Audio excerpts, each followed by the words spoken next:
So sects, this comes up like in the famous hadith, right? That the ummah was split into these firaq. And there's the firqatun najiyah, right? The saved sect.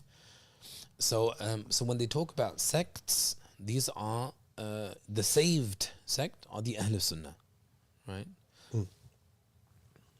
So sects now, there's a khilaf in aqidah. There's khilaf in aqidah. As for fiqh is nothing to do with aqaid, right? Fiqh is all just now about practice. How do you practice Islam? And the ikhtilaf of the ummah is a rahmah. And this is why we know even from the stories of the famous story Bani Qurayza, right? So we know the Sahaba differed with respect to praying Salatul Asr, as the Prophet ﷺ informed them in Bani Qurayza, when the time comes in. Like, did he mean something else?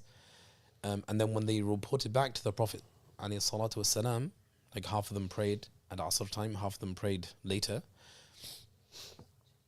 then he accepted both, right? So everything was actually accepted.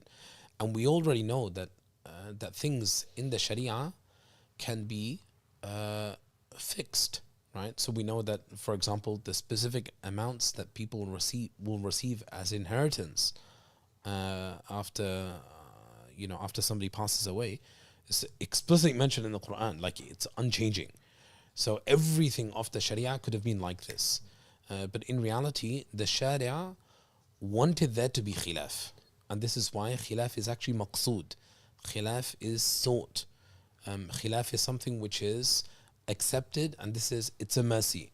And this is where the madhhabs show up, that it's in secondary issues. It's like I was traveling in the Maghrib, and it was like the first time my son had seen like Malikis.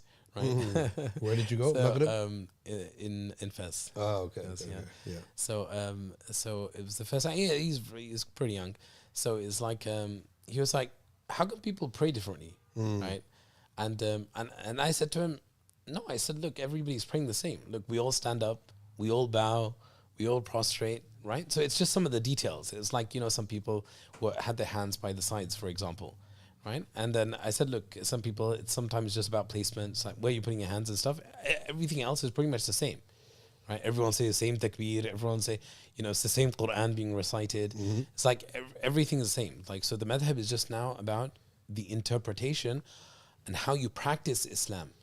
Whereas the sect now, you have the saved sect, like the Ahl Sunnah, the beliefs which have been transmitted and preserved. And then you have the various offshoots of that, not necessarily offshoots, but those who are still Muslim. That's why Dr. Ramadan al-Buti has this. He has a book. It's published by Dar al-Fikr. لا مذهبية. No, it's his book on al-Madhab not Madhab al-Islamiyah. It's not al-Firqa al-Islamiyah, maybe it'll come to me, but it's something like that. But he talks about the various, like the Mu'tazila, for example, they're not kuffar. That's the point, right? Their aqidah is off, but they're not kuffar. Inshallah, they're still from Ahl Jannah, right?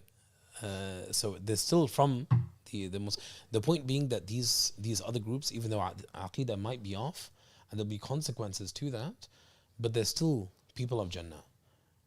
Okay, so would you agree with the saying, the little principle that sects deviate from qat'i texts, madhabs differ on dhanni texts? Qat'i is explicit, unequivocal, has one meaning.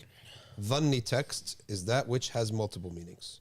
Is that what do you think of that statement?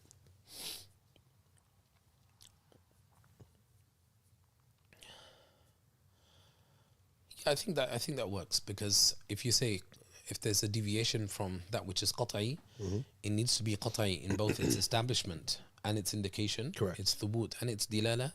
If that's the case, then it's subject to ijma'. So if you're going against the ijma', then this is clearly a sign of deviation. Correct. Right.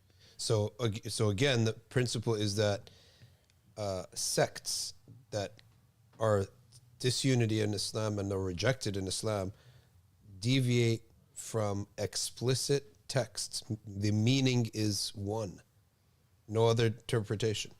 Madhabs are interpretations, interpret inexplicit texts that can offer multiple meanings. This is why we as Muslims accept madhab, but we don't accept sects. Okay. All right, now let's zoom in again to one of the furu'.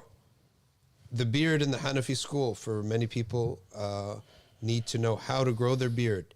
Shaving, trimming, cutting, lengthening, all those masail. What is the qawl and fasl on the Hanafi school and the beard?